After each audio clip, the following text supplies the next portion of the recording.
Hi friends, మనం ఇప్పుడు కొత్త పాన్ కార్డ్ ఎట్లా అప్లై చేస్తుందో చూసుకుందాం. ఫస్ట్ ఫైర్ ఫాక్స్లోకి పోయి సెర్చ్ చేసి పాన్ కార్డ్ అని కొట్టాలి. పాన్ కార్డ్ అప్లై వచ్చినాక ఆన్లైన్ అప్లికేషన్ దాంట్లో ఓపెన్ చేసి సైట్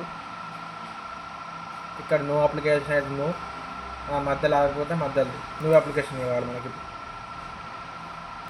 న్యూ అప్లికేషన్ వచ్చి new PAN Indian citizen form 49 కొట్టుకోవాలి. తర్వాత సెలెక్ట్ అప్లికేషన్ కేటగిరీ ఇండివిజువల్. స్త్రీ అయితే స్త్రీ, పురుషు అయితే పురుషుడు, కుమార్ అయితే కుమార్. స్త్రీ అంటే మగవాళ్ళకు, ఎస్ఎంటీ అంటే స్మార్ట్, పెళ్ళైన స్త్రీ వాళ్ళకు. ఇప్పుడు మనం ఎగ్జాంపుల్ మేల్ అయితే మేల్, ఫీమేల్ అయితే ఫీమేల్ సెలెక్ట్ చేసుకోవాలి. ఫీమేల్ అయితే ఫీమేల్ పెట్టుకోవాలి. తర్వాత మళ్ళీ వచ్చేసి ఆధార్ కార్డులో మెన్షన్ చేసిన name first, last sir name అంటే ఇంటి నేమ్ కాక నేమ్, ఇక్కడ ఇంటి నేమ్ కొట్టాలి. తర్వాత date of birth, year, month, తర్వాత ఈమెయిల్ ఐడి, తర్వాత మొబైల్ నెంబర్, తర్వాత ఒకటి క్లిక్ చేయాలి. ఇక్కడ తర్వాత ఐఎమ్ నాట్ రోబోట్ అంటే ఎస్ ఒకటి సబ్మిట్ వస్తాడు. సబ్మిట్ వచ్చినాక